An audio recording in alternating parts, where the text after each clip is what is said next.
Yes, 4 now. Because like, as soon as we learned about the land, I mean, like, It's still All right, we're going to call this meeting to order. The record reflect that we have all members present. Patricia Spitzley excused absent. And if we can look over the September 20th meeting minutes for adoption. I make a motion to approve the minutes as written. All right, accepted. All in favor? Aye. Aye. All right. We have public comment up to 3 minutes if there's anybody here from the public who'd like to speak. All right, nobody from the public. And we will start off with discussion action item B, resolution appointment of Ted Odell at large member planning commission. It's term to expire June 30th, 2025. We have him here today. How are you, sir? Thank I'm you so good, much thank for you. being here. My pleasure, thank you. Willingness to serve. You can tell us just a little bit about yourself, and then we'll open it up for any questions that we have this Yeah. council. I've lived in Lansing for almost 30 years. Came here in 1989. And my background is labor law, contract negotiations, federal adjudication. Previous to that, I served as a township supervisor, 8 years on a township planning commission, and also served as an appointed city manager and worked in the legislature for 11 years. So I've been kicking around town for quite a while. Yeah, that's great. You have a pretty impressive resume. Thank you. Yes, you have any- So I guess my question is, I'm super happy that, you are well versed in organized labor and labor law. I come from a background of labor as well. Appreciate your willingness to serve, especially after all the years of your service. So I think you're definitely well qualified. I guess my typical question would be is, as you become a member of this board, would you be willing to venture out into the community and maybe meet some of the ward reps and speak to them about any kind of upcoming development that's going on in the city? Sure, yeah, I'd be happy to do that. I think having all-inclusive government is important. I think all the planning commission meetings and hearings need to be open to the public and broadcast on social media if possible. I'm not sure what the process is as far as that goes, but I think openness in government is incredibly important and letting people know what's happening. One of the things I discussed with the mayor was supporting growth and development for the city with a focus on affordable housing for the working poor and seniors. I think it's very important, and I think the current situation, not only in Lansing but around the country, shows that there's a need for that. But I also think when it comes to planning and development, you have to look ahead, 3, 5, 10 years ahead, and make plans for the future. And look in the crystal ball as best you can, and see what the community might need in the future. I appreciate that. That's the only question I have. All right, I'm looking for a motion. Okay, make a motion. All in favor of appointment? Aye. All right, thank you. So I was just gonna let him know, like, if he's Yeah. willing to come down for the rest of council, in case there's any other questions from current councils. Is that, when is that meeting? Is that Yeah. 2 weeks? That will be October 16th. October 16th. Yep, at And that's 7 it? o'clock. Yep, and it's in the council chamber, so the big room right off the elevators. Okay, I'd be happy to be there Okay. and attend, share some more information. I appreciate that. Yeah, they'll swear you in that night, so they'll call you down into the dais and do the whole If you whole want to bring any thing. family with you or whatever. Okay. Well, great, thank you, Awesome. Ted. Thank you so Appreciate it. much. Thank you. Thank you for Appreciate it. serving your expertise. Thank you. Looking forward to getting to work.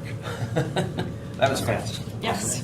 We have C, resolution reappointment for Samantha Trout, at-large member of Historic District Commission to expire June 30th, 2026.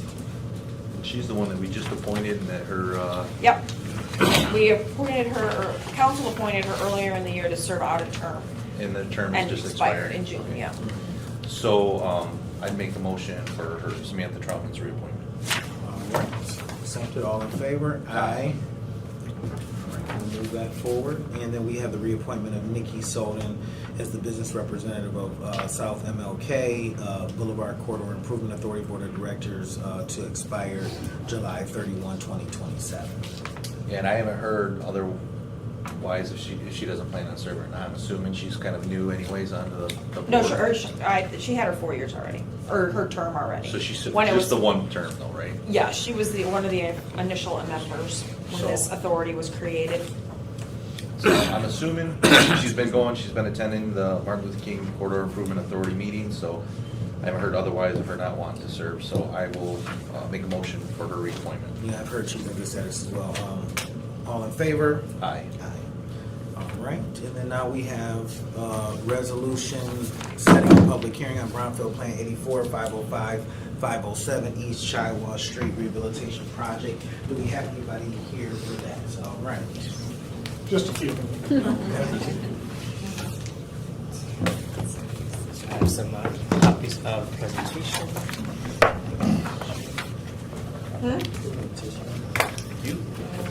In the council chambers. You all want to share? I need it for the record, and I'll have to send one to Patricia. Do you want to give me one? Thank you. Councilmember Garza? Yes. Just a side note, on your resolution D, Nikki Solden, Yes. they just sold their business, so I don't know if that'll impact, you might want to reach out to her.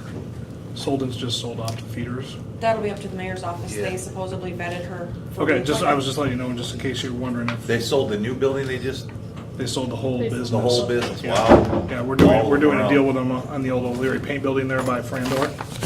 Oh, that's And so- interesting. They put a lot of money into that new, Yeah, they sold the whole business Wow. on Feeders Pet Supply, Well, which is. that's not- interesting. Yeah, Okay. just to let you know, like, I'm sure she's still around, but. Yeah, well, I appreciate the info. Yeah. Thank you. All right.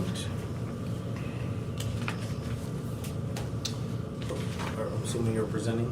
Yes. Thank you so much. So The here's floor the- is yours. Thank you. My name is Simon Regies, Development Projects Coordinator with Lansing Economic Development Corporation. Joined here today by Mr. Jason Kilday, Director of Development with the Gillespie Group, John Waldthorn, Director of Finance with the Gillespie Group, and Jessica DeBowen, Brownfield Consultant for this project. Hello. Hello. So I want to start with going over the Brownfield program, just a brief overview of what that is, what that means, and then go over the project, provide an overview there.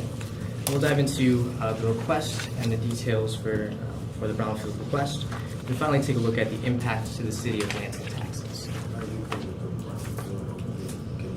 Yeah, I mean, you don't have to, Okay. we're aware from. So I was looking through this and it looks like there's asbestos containing material, and is that the only reason why you were requesting the brownfield? There's asbestos as well as a vapor encroachment concern primarily on the 507 parcel. And then we also have additional demolition and sidewalk improvement activities. So with the vapor, are you talking about putting like that vapor seal underneath the concrete and then stuffing everything up through it? Correct. So that's actually what we already have in system installed at 507. That cost was incurred to ensure the safety of those utilizing that building. However, we are going to do some additional assessment at the adjoining building to ensure that there aren't any additional issues migrating from 507 over to 505. So we'll be assessing that to verify whether or not an additional system might need to be added in there. Okay, makes sense to me. So, project overview, starting on slide 6. The project's located at 505 and 507 East Shiawassee Street. This is the corner of East Shiawassee Street and North Cedar Street, just across the street from the Lansing Brewing Company and about a half block north of the Lugnet Stadium. 505 East Shiawassee was most recently the corner bar, and 507 was most recently the bike shop. Currently, as it stands right now, both buildings are vacant. Then pass it off to Tricia to talk a little bit more about the property history. Yeah, thank you for having us. So Simon has already mentioned 505 was most recently the corner bar that was shuttered about 10 years ago. We're looking to reactivate that space. We have a couple of retail users that are interested in opening their business in that space, and we have more on that in the presentation. 505 is almost a 100-year-old building, so that's kind of a neat fact to point out, to realize that we're rehabbing and repurposing a nearly 100-year-old building. The next page just shows a picture of the building, the way it currently sits. And then moving on to 507, this was most recently a bike shop. I believe it was a bike shop for quite some time, and they vacated the building a couple of years ago, I believe. And we have, going into this space, if we want to turn to, I guess, kind of move through the presentation to the prospective tenants. We have a florist who's looking to move into 505. Right now, actually, both of these retailers are female-owned businesses. They're currently working out of their homes, looking to invest in a bricks and mortar space downtown Lansing. Sparrow Bloom is moving into 505. And they're right now on the adjacent Temporarily, property, okay? yes, yeah. Next to the Lansing Brewing Company, correct? Yes, Okay. yep. Just parked behind it. Yeah, and the great thing about, we put them in there temporarily just because they wanted to get started, but we couldn't move through the process of starting construction of 505 until we got through this process. But essentially, they, by having them activate that space, it's actually drawn different interest in that space that we hadn't seen yet before. And we actually have another eatery that's looking at moving into that building that you're referring to right Oh, now great. once Sparrow Bloom moves out. So it's really kind of activated that whole entire area. So we have the florist that's looking to move into 505, and then we have actually another eatery that's looking to move into 505. And then at 507 East Shiawassee, we have a woodworker is how I would describe her business. She offers classes on how to make different pieces of wood, like different projects, like maybe a bowl or cornhole board, boards, bag toss game. And so she's looking to move into 507 East Shiawassee. So she'll sell woodworking products and offer classes out of that location. So two pretty interesting retailers starting their businesses downtown Lansing. And we've got some photos in here of them. So just so I understand, excuse me, Chairman, 505 would be the Sparrow's Bloom as well as a eatery? Yep, Oh, possible okay. eatery, yes, yep. And then the woodworking retailer would go into 507, yes. Thank you, Tricia. So going to slide 10, proposed development would be a rehabilitation of the existing buildings, so to develop 7,200 square feet of space and create 3 new jobs with the tenants that Tricia spoke about. This would be both interior and exterior renovation and to attracting the tenants to their new form of retail, further enhancing Lansing Stadium District, including after hours and on business on weekends as well. On slide 11, we have a rendering of proposed development. You can see the enhanced exterior facade improvements there. You can go ahead, Tricia already touched on the tenants for slide 12 and 13. You can move on to slide 14, brownfield eligibility. The project qualifies as a brownfield project because 507 Shiawassee has been determined to be a facility due to the items Jessica had mentioned, soil contamination and conditions of vapor encroachment. And then 505 East Shiawassee is considered eligible for the program as well, since it is adjacent and contiguous to a facility with contamination. So I got a question. What is the follow-up with the brownfield? Because my understanding is that the Stadium North building, that was also soil contamination. They had the vapor barrier, and the plumbers that did the work missed a lot of walls and had to dig it back up. Is there any follow-up from the brownfield authority to make sure that they are, in fact, putting that vapor barrier back and they're not disturbing it? So the Brownfield Authority, we conduct an audit. We have third-party consultants to look through all the work that was done and proposed and make sure that the work being done aligns with the work that was approved in the eligible plan. Then you guys do the audits and follow up on that? We do. Well, I encourage one then on that Stadium North project then, because I heard it was a pretty bad scenario. Okay, sorry. I would just add to that too, that as the installation occurs, we're on site to monitor and make sure that what's occurring is what needs to occur. And then following installation, there's additional prove-out sampling, so you're essentially commissioning the system to ensure that it's doing its job. And there's also typically, like, UCO could come out anytime and ask, hey, prove to me that this system is working and doing what it needs to do to protect those that are either utilizing the building or residing within it. So there are other items that go into that during construction as well. So it's our job as well to make sure that that's being installed properly. Okay, well, I appreciate that. I was told that the first building wasn't inspected by the right people, and so I know that there's some other outside entities that are trying to FOIA that right now, so. Just We can speak on behalf, we did a major one at the Capital City Market, in the hotel there. Jessica's team actually did it, and the reporting on that was insane of what we did as we were installing that and inspecting it and vacuum testing it, Testing, so, yeah. yeah, they're not easy to put in, but that's why you have to have qualified people Yeah. inspecting it every step of the way. Okay, perfect. Moving on to slide 15, the request.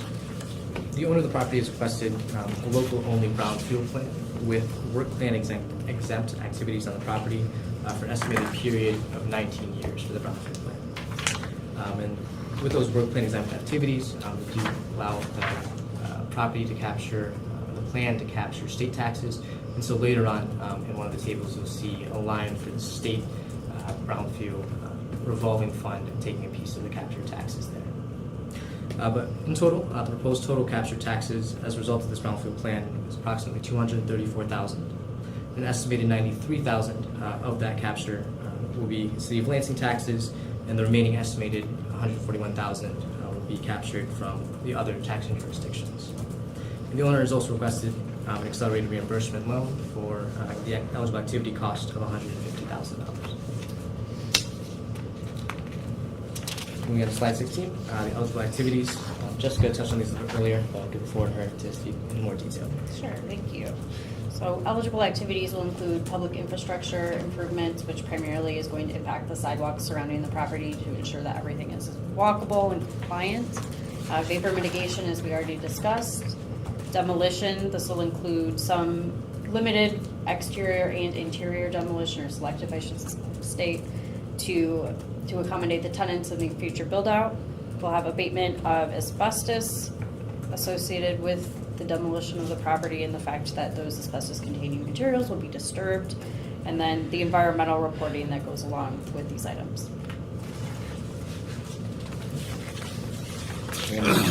So slide 17, looking at tax capture projections. So with these eligible activities, the cost is estimated to be about $150,000. And then interest has also been requested as part of this plan at 3%, so for a total of $35,000. And I will note with that accelerated reimbursement loan, the interest for this would be going to the Lansing Brownfield Redevelopment Authority, as they will serve as the lender for these funds.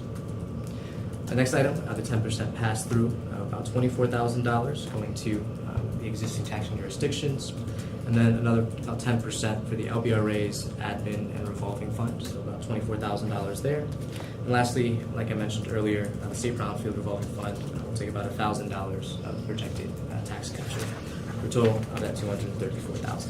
Okay. Moving into slide 18, the impact to the City of Lansing taxes.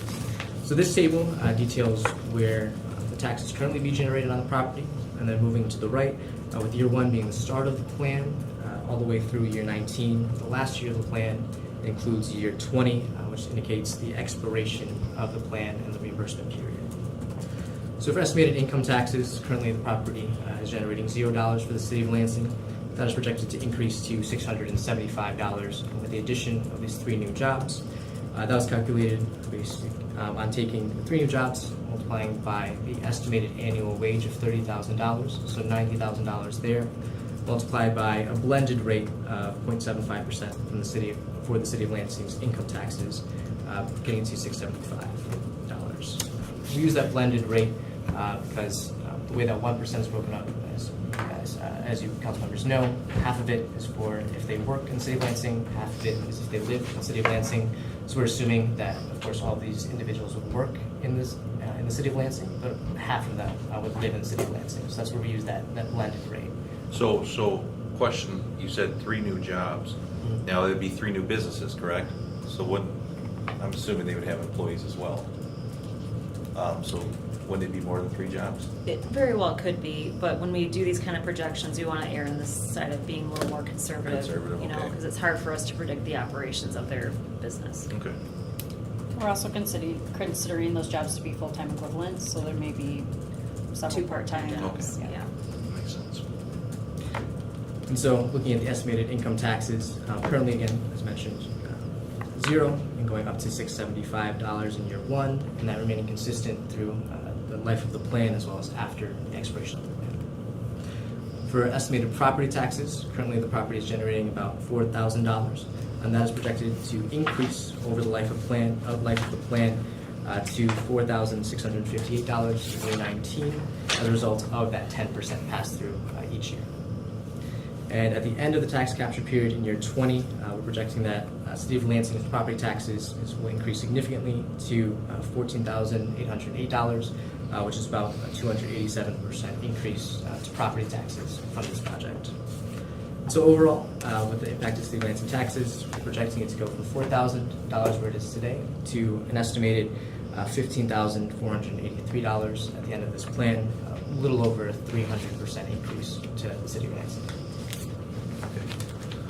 I got one question.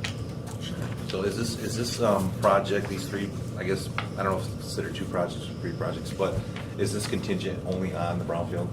So like if the brownfield was not approved, the project would go to the wayside? Yeah, I mean, we of course want to see these retailers survive and do well in downtown Lansing, but absent an incentive like this, the return for the developer and the investor group is pretty minimal. So, I mean, it's hard for me to draw a hard line and say it would die if you guys didn't approve it today, but it would be very challenging to move this forward. Okay. That's one question I have right now. Yeah, I visited the Sparrow business, so it sounded like it's very viable, and I learned their story, so that was really interesting to hear too. But for a small business, they do need a help up as well. So it's like, so looking at it from the small business side, I understand what you're saying as well. Yeah, we're trying to attract, I mean, these are completely different retailers in the city of Lansing is seeing. They're female-owned, and they're trying to invest in bricks and mortar, so Yeah, we're they trying to made support that very clear. They put their own money investment into what they're trying to achieve. I think the other key here is, that block has traditionally been between, Michigan and LBC is nightlife, 4 p.m. to midnight type activity. This is gonna bring daytime activity and a true retail use, not bar restaurant. Right. So, I think that's a key thing to really create a district here, and then if you tie it back to the stadium, get it back over to Michigan Avenue and Capital City Market and all that stuff, we're really starting to tie in a full district feel that has more things to do than just, eat and drink beer.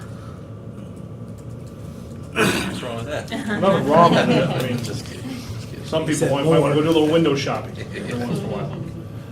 No, I'm supportive of this. Obviously, we won't be approving it today. We'll kick it out of committee, and then we'll have approval from We will council. kick it out of committee. I will. I plan on making a motion to kick it out of Can committee. we and get the council. motion? So will this go on October 16th as well? Okay.